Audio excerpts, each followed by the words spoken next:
Thank you. Good afternoon. I'd like to update you in relation to the homicide of Nighisti Semret, and I'd like to just review the evidence that we have in relation to this particular investigation from the beginning briefly, and then move forward into some developments in relation to this particular investigation. Ms. Semret was attacked and stabbed to death on Tuesday, the 23rd of October in the year 2012 at approximately 7 a.m. in the morning. The stabbing took place on the south side of 510 Ontario Street in the City of Toronto. The attack took place within a laneway that runs east-west between Bleecker Street and Ontario Street. The deceased, and it's confirmed that she left work after working the night shift as a cleaner in a supervisory position at the Delta Chelsea Hotel. The deceased left work at 6:30 a.m. in the morning, and she is caught on area building surveillance video leaving the hotel and walking eastbound along Gerrard Street East, heading home. The homicide squad released video of the south side of 85 Bleecker Street. There's a camera that it's affixed to the building that showed Ms. Semret passing that location on her way home to her street on Winchester. The video shows the offender walking behind the deceased, and it also shows the same offender running past the camera after the attack. The deceased is seen with her umbrella walking in the rain from the east sidewalk of Bleecker Street towards this particular laneway where the attack took place. It's believed that the deceased came northbound on Sherbourne Street and cut through the Green Pea parking lot eastbound to Bleecker Street. Approximately 1 minute later, the suspect can be seen walking behind the deceased in the same direction with his right hand inside his jacket, and we believe he's holding a knife. The deceased is stabbed a number of times with a large kitchen-style knife, the blade of which is over 20 centimeters in length. The pathology examination indicated that at least one of the stab wounds touched the deceased's spine, traveling completely through her body. A full forensic examination of the scene and the deceased deceased's clothing were undertaken with the assistance of the Center of Forensic Sciences Biology Section.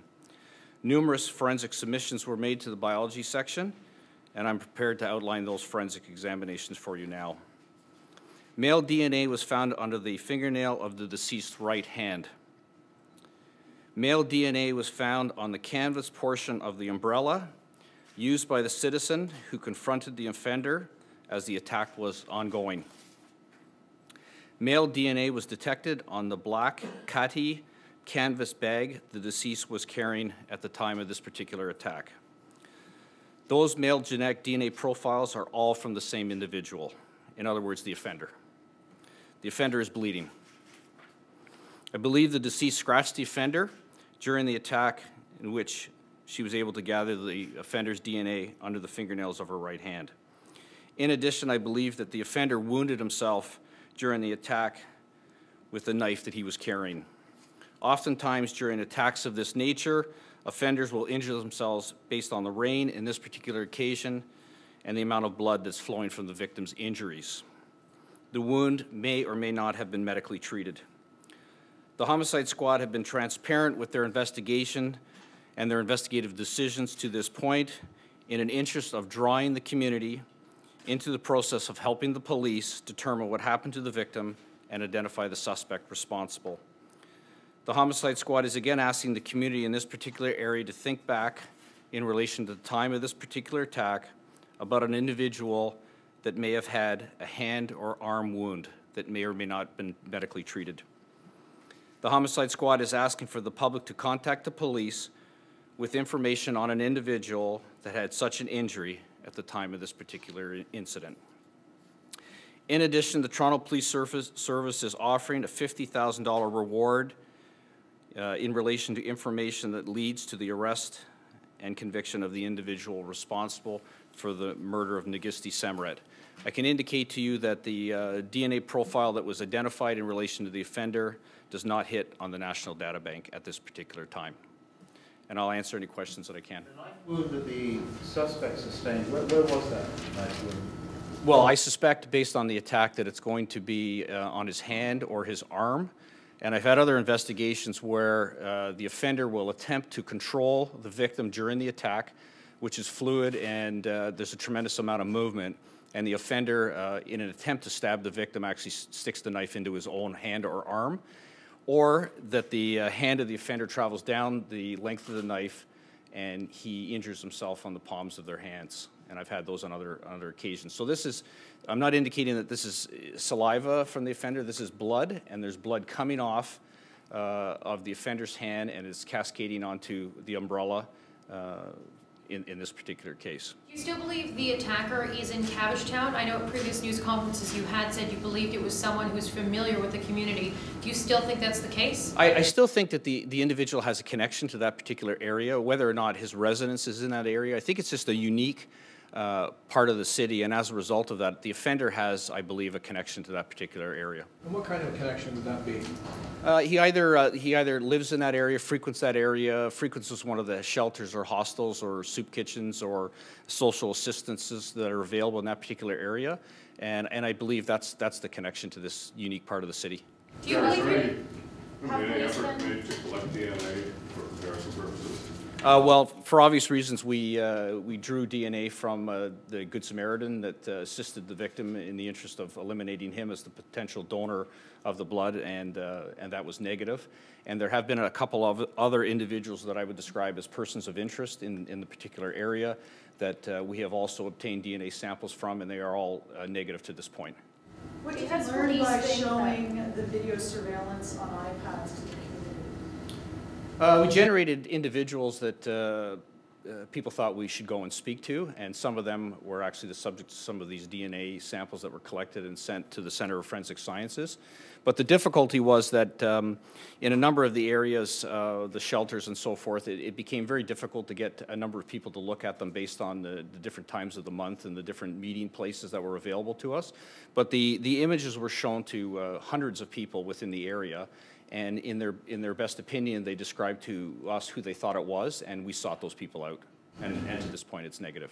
So because police believe that he's either living in the area or familiar with the area, have you been canvassing Cabbagetown, or have you already done that, completed that? We did a substantial canvass in the area, but at this point, how wide do we go in relation to that type of canvass?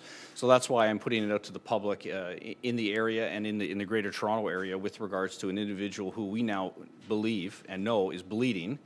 And I suspect that unless it was a horrendous injury, that he did not seek medical attention for this injury. It was self-treated.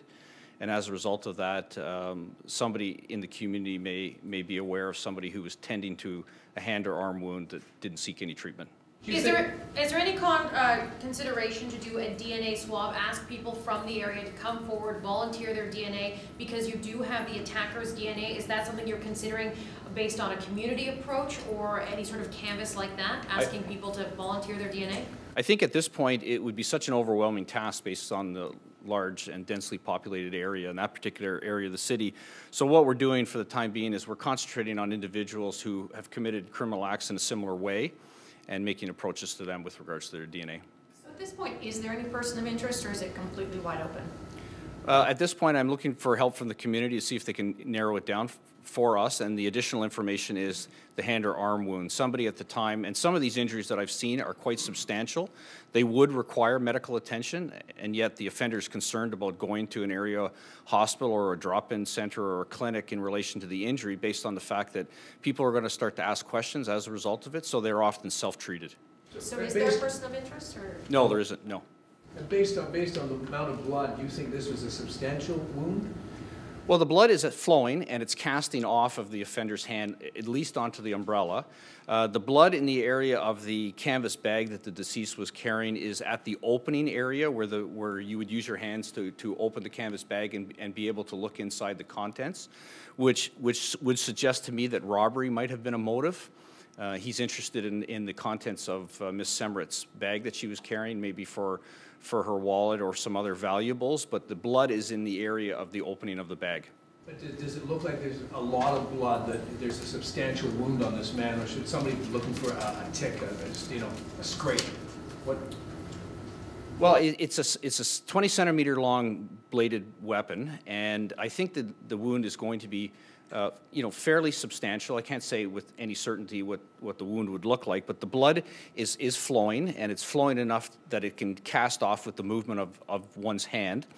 And there's enough blood on the hand that when the bag is opened, it's transferring onto this canvas surface and collecting and absorbing into the bag. Yeah, I can indicate that this is the umbrella in question. The photograph, you're looking in an eastbound direction, and the attack takes place on the south side of 510 Ontario Street, which is on the left-hand side of the photograph.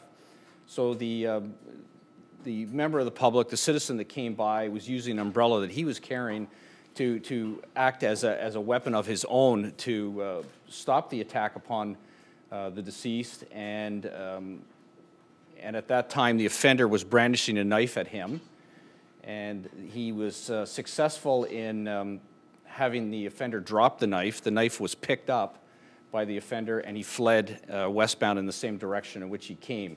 So during this process, this is when the blood came off the offender's hand and onto the canvas portion of the umbrella. You said robbery as a motive. Is this the first time you've publicly discussed a possible motive in this investigation? I've indicated before that it could be any number of reasons. It could be robbery, it could be sexual assault, it could be someone with a mental health history. But based on the fact that the offender took some interest in relation to the bag that Ms. Semret was carrying, in relation to opening it, I'm going to suggest that robbery could be a very strong possibility. You've taken the killer's DNA and you've run it through the data bank. Is that definitive, or are you still working on that? You can come up with any possible match, or you've been right through it? No, the offender's DNA profile does not hit to anything in the national data bank currently.